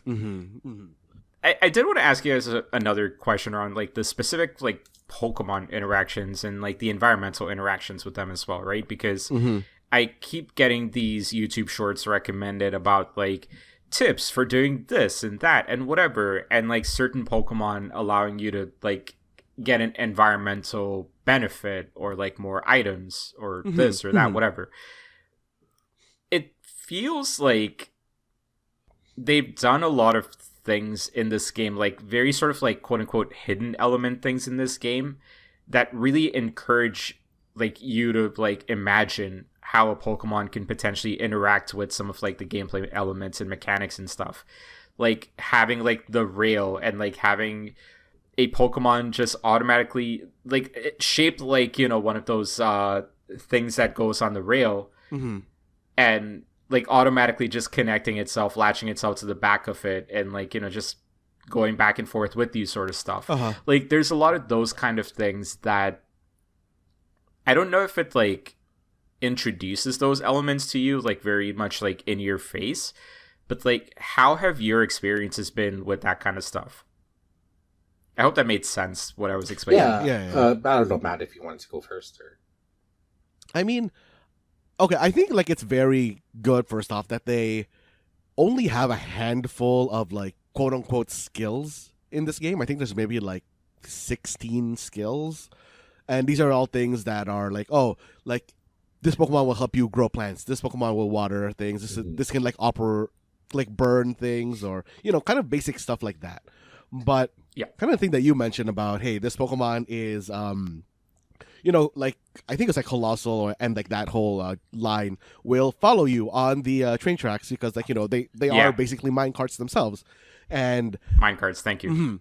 And I think like one of the things that I really really liked finding out is hey, the flying Pokemon will actually like fly to follow you. Yep. Which oh man, you like the fact that they're not gonna get like caught on pathfinding makes them so much better.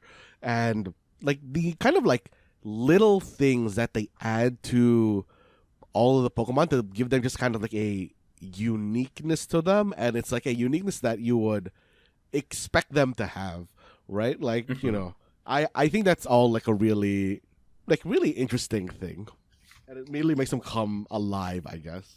Yeah, and that's not happening with like all 300 Pokemon or whatever, I can't imagine. But the fact that like even like a handful of the Pokemon have those kind of like, unique things happening to me says that like the developers absolutely understand like the material that they're working with and love the material that they're working with as well. I mean, I think that they all probably have like these type of properties, but it's just that since I would think that no two Pokemon specifically, maybe within an evolutionary line, would have the same exact quirks, I guess, for lack of a better word to like give it. It does make them, like feel more alive. Like, when it is raining, hey, you're less likely to find fire Pokemon outside of their home. Like, yeah, like that compounding with the, a bunch of other kind of like small, like, I guess like behaviors really, like I've said, 3 times already, makes it feel more alive. And Mark, like what have your experiences been? Yeah, no, my sentiments are the same. Like this game is so charming because I guess it's thanks to the fact that I do know a lot of these Pokemon and how they've acted in previous games or animes, and the way that they're doing it here is great. Like with that colossal line that you two were talking about, like it's so cool to see them just run on the track with me. I'm like, oh my god, this is great. Or having to get Charizard to follow me to like make some ingots in a smelting machine. Like he'll fly with me to get to there, and then he'll start raiding, and then he'll have like this text pop up over him saying like, oh no, it's raining, I should get home, and then he'll fly off and go to his house that I've built for him. Like it's the small things like that make this whole experience so great, and I think that's another reason why I love it so much. And yeah, like I can't wait to play more and just explore more and find out more things that I didn't know I could do before. I can't wait to see like what other Pokemon are there that I can add to my Pokedex. I've been trying to a really cool thing that I did was like I've been just building houses for everyone in like that first area that you go into, and I put all like the Gen 1 starters in one house and their evolutions in another house, and I'm trying to hunt for like a legendary Pokemon so that I can put them into the house, and then I'll join them too. And I don't know, it's just so much fun, and like it man, I don't know, I could go on again like One Piece. I can go on for hours about this game, but I don't know how limited we are in time, so maybe we can do it for like another episode or spoiler cast. I mean, yeah, hey, I only got one question, but I'm more than happy to talk about other things if you guys want to chat about it as well. I think this game kind of falls in that category of just sort of like, I was chatting about pop culture phenomenon a little bit earlier, right? Like it does kind of feel like it's on the precipice of that, if it's not already in that same space. But I think like, yeah, it's really cool to kind of hear just like, how much people are enjoying this stuff as well. Not cool enough for me to spend $750 on a Switch 2 for it, including the game, but no, like it does sound very fun. I guess like the last question I have for you guys is like, have you guys, like, now that you've rolled the end credits, like, what are you guys building towards? Like, is there something in mind that you guys want to do, or is it just sort of like logging in for your dailies, like doing the events and things like that? I don't know if I'm like that creative of a person. Like I have ideas and stuff, but in terms of building stuff, I don't know if I'm that great when it comes to it. But there are certain things that I want to build that I think work well in my head, and I haven't seen anyone else do it, so I don't know if it's actually doable. But spoilery for the people listening. I want to there's this one build that I want to do. It's basically, what is it called? I think it's called Frozen Chambers. Mm-hmm. And I think you can, I don't know if you know what that is, Matt, but I think you can get a certain Pokemon in it. Mm-hmm. But basically what I want to do, and it was kind of inspired by the Skylands area, but what I want to do is I want to basically take my Magnemite and build the Frozen Chambers in the air and have it surrounded, and like not being able to access it unless you swim up a waterfall. Like that, I have like this. I have this design in my head, and I want to know if I can do it. So I'm going to try that first before I build any of the other like those big builds. So that's what that's what I want to do. Like that's the main thing that I want to do after I like max out my biomes. And I'm curious to see if it'll look cool. I kind of want to do it with the flame, like the altar of flame one, but instead of a waterfall, it's lava. But I don't know how that's going to work. So we'll see. Because I don't want to put lava on everyone's houses. But I'd have to figure out how that would work. But yeah, that's what I want to do. Like that's a big project that I have in my mind. But we'll see. Because I'm a person who loves to procrastinate. I don't know if I like to procrastinate in games, but in real life I do. So we'll see if I actually get to it in the game. How about you, Matt? I mean, yeah, my goal right now is like pretty minor, which is that I think that actually really annoyed me about this game is that it doesn't have a like a linked stash for crafting between areas. Yeah. So what I really want to set up right now is like in every area, setting up basically a warehouse type thing as my house. Yeah. So that I can just like, always have a set of crafting materials everywhere. Oh, that's because I don't know. Yeah, the way I'm doing it now, I just have the crafting materials in the starting area. Yeah. So every time, like, I'm in like one of the other areas, it's like, okay, I gotta teleport back to the other area, sit through this like long, not long, but like it is like a notable loading screen. Yeah. Yeah, build a thing, go back, and it's like, I forgot to craft the thing, gotta go back again. So yeah, I think material gathering for that is that's cool. What I'm aiming for right now. So okay, just to go to your point, like. Mm-hmm. I am so bad with organization in this game, and if I were to dock a point for this game, it's that there's no central inventory system, or there's no way to like organize or find things.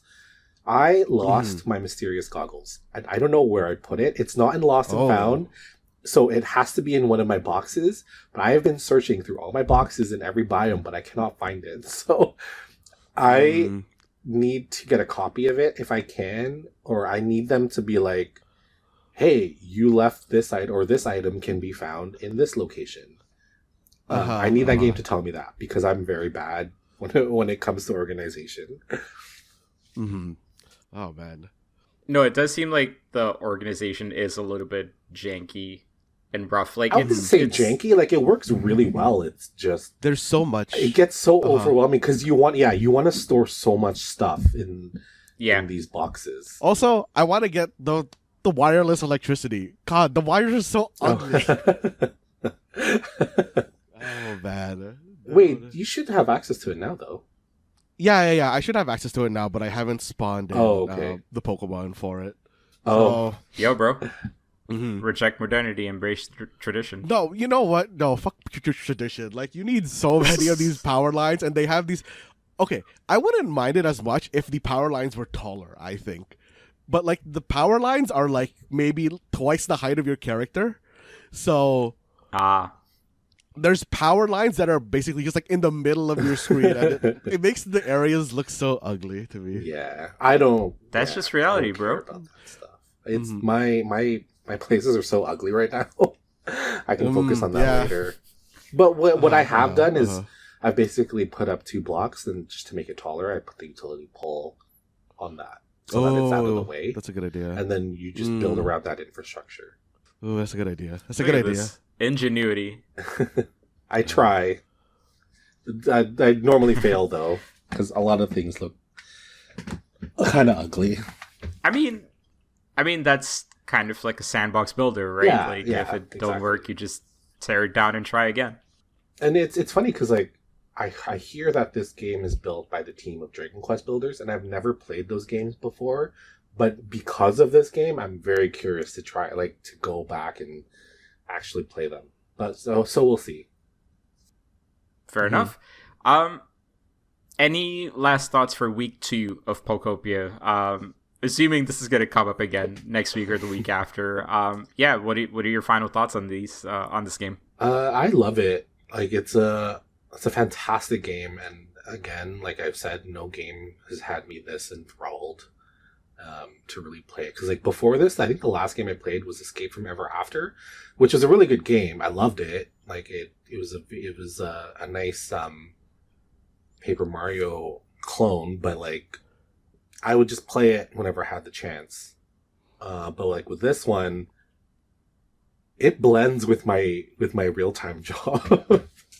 And like I haven't been able to say I've done that with another game before in such a long time. So yeah, That's it's cool, great. so man. Yeah, I mean, I'm looking forward to finally, making my towns not ugly looking, and removing these Pokemon from the segregation pits that I was making during the game. Thank God. Thank God he's getting rid of the gentrification mechanics in his world. They're gonna start a union, like with mine. Like I put them to work so much, they're definitely gonna start a union against me. Oh man, you know That'd what? be a really funny hidden mechanic in this game. Some people won't Yeah, follow you if they're too tired or if they're hungry. Yeah, True. I put so many fields of vegetables Yeah. that I need multiple grass Pokemon to grow these fields. You just gotta put their habitat near them. I think that'll work. But then you also have to like keep it hydrated and humid, as Bulbasaur says. I'm really looking forward. I guess like my final thoughts as an observer, right? Like I'm really looking forward to seeing like island tours that are gonna like start happening with like a lot of players reaching end game and like sharing stuff. Oh man, the stuff that people have. I think in many ways, like yeah, in many ways, like that is what I'm looking forward to the most. From like some of the similarities that it has with Animal Crossing. I know it's not exactly Animal Crossing, and really it's just because it's Nintendo that like the comparison is being made, but I am looking forward to seeing like what everyone has built, and I'm looking forward to seeing some of like like folks figuring out ways to connect gameplay mechanics with each other, right? Like sometimes we'll see like these insane things built in Minecraft where like people are like, yeah, we built a calculator from scratch. Why? Then, I don't know, just fucking built someone it. did build a calculator already. Yeah, that's wild.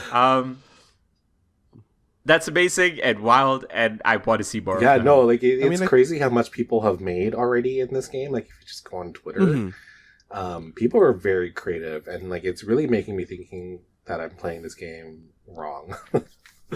Yeah. Like I think it's gonna be like no surprise, but a lot of kind of channels that I subscribed to back during Animal Crossing's heyday are now just posting creative content of Pokopia. And I was man, yeah, like builders gonna build. Yeah, sounds about right.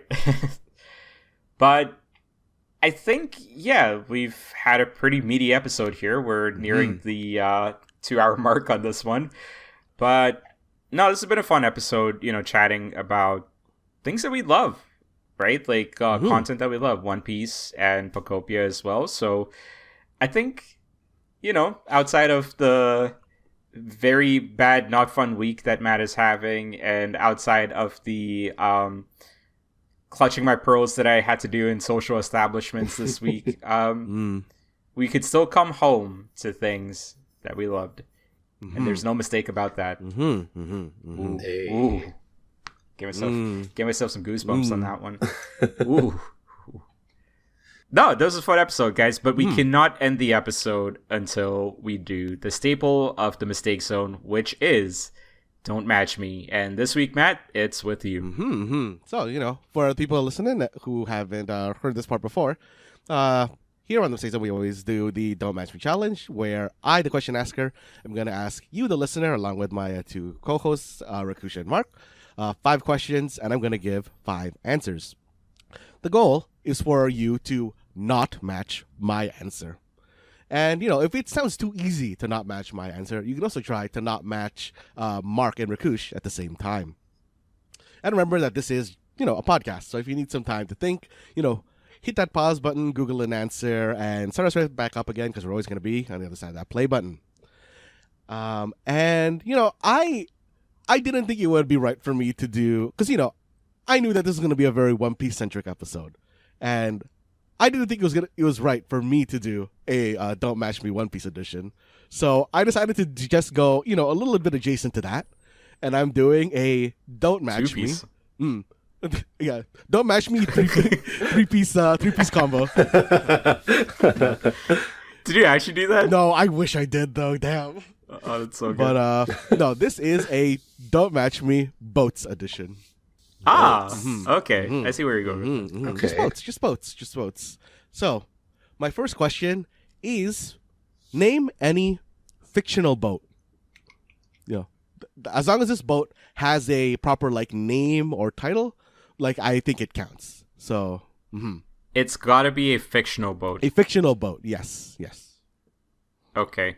If it shares a name with a real boat, but hey, this version of it is a fake one, then I think that still also counts, if that makes sense. Yeah.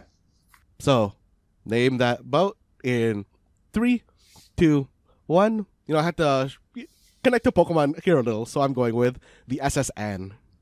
I was going to say that, but I'm like, I think Matt's going to say that. Yo, that's a good dodge. But actually, you know what, Mark? What did you dodge with? I dodged with the Black Pearl from Pirates of the Caribbean. Ooh. Man, I'm really glad I didn't go with that. That is actually the second one that I had on my list. Yeah. Okay, Rakush, let's see if you pick the third one that I had on my list. So, I decided not to go with any of the One Piece ships because I say it because I thought you would say a One Piece ship. That's why I didn't say any. So I'm actually gonna go with the ship from the Wind Waker game, King of Red Lions. Nice. That's a good ship. That's a good ship. That's some good ship. Oh man, what was the third one you had? Good. It was the Red Dragon from Rush Hour 2. Ooh, that's so good. Oh, nice. Oh, man. I kind of regret not going with that. Oh man. All right. So, question 2. I just want you to name any type of boat or classification of boat, it as long as it's hey, I'm gonna get on a boat and this type of boat is this. Got you. Okay. I think that's what I'm going for here. Sure. Okay. So name that type of boat in 3, 2, 1. I'm going in the one that I always like to say. I'm going with a catamaran. Nice. Isn't that a real bougie one? I don't think so. I think the catamaran only needs to be it's a boat that has an arm and another, stabilizing boat piece on it. I thought that's what it had to be. Fair enough. Mark, what'd you go with? I went with the dinghy. Ooh! I love you. When you said when you said oh, it sounds fun to say, I thought you were going to say dinghy. I was like, oh no. But yeah, that's what I went with. Rakush, how about you? So I went with the tugboat because there was a pitcher on the Canadian national baseball team in the World Baseball Classic, Matt Wilkinson, whose nickname is Tugboat. And he weighs something 200 something pounds. He's a big one. I love it. All right. So going on to question 3, I just want you to name a part of a boat. So any part of any type of boat, I think counts here. So name that part in 3, 2, 1. I'm going with a really simple one here. I'm just going with a mast. From those classic pirate type ships. Mark, what'd you go with? I went with deck. Ooh. That's good. Definitely a part of the boat. Rakush? What'd you go with? I went with the keel. Which one's the keel? What's the keel? Yo, believe you got some boating words. Yeah. Yeah, I think it's like the bottom, if I remember correctly. Let me just like look up the description of it. It's the structural backbone running along the bottom of the hull from bow to stern. Okay. So I think like the reason I remember this one is because of a One Piece thing where it's like the hull and the keel came into play at some point where if those go beyond repair, a ship is out of commission. Like you actually cannot fix the ship at that point. So that's why I was thinking about that. Whenever I think of keel, because I worked at KFC, I just think of the chicken piece. Oh, yeah. I feel that. All right. Going on to question 4. I want you to just name a movie where a boat is a common or like the only setting for that movie. The only setting for that movie. Yeah, it's like a recurring or the only setting. So, you know, Okay. they come to a boat like kind of often or, you know, they're only on the boat the whole time. Okay, I have my answer. Okay. So, name that movie in 3, 2, 1. Of course, I'm going with we're going to need a bigger boat in Jaws. That's a good one. That's a classic. I was thinking of that one too, but I went with something that I hope no one says. What did you go with, Mark? Commissioner, before he answers, does it matter that the shark ended up on the beach? Ooh, wait. I'm joking. I'm messing around with you. Go ahead. I went with Life of Pi. Oh, yeah, that was. that does take place on a boat. God damn, yeah. Oh, man. Okay, Rakush, what'd you go with? I'm going with the hit 20 whatever movie Battleship starring Rihanna. Oh, my God. Nice. Oh, man. I fully forgot about that movie. Did they say you sunk my battleship in that movie? I hope so. They had to have, right? They had to have. Honestly, it's one of those movies that's like, I should watch because it's so bad it could be entertaining, but I've heard it's just so bad it's bad, and so I haven't ever actually watched it. Oh, man. They also had to have said like something along the lines of like, is it a hit or something, right? Oh, maybe I should watch that movie now. Oh, man. God. Okay. You know what? Let's go on to the last question. Oh, I thought that was the last one. Whoops. No. The last question, you know, the most specific question, which is, I want you to name a direction on a boat.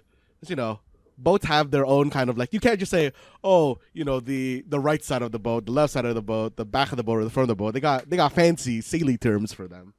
And I believe that like this divides into 8 things if I remember correctly. Oh my god, really? I can think of 2.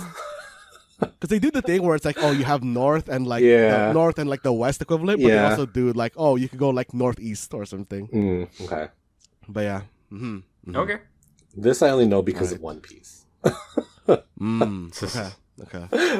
So, name that direction in 3, 2, 1. I'm going with the stern, which is just the back.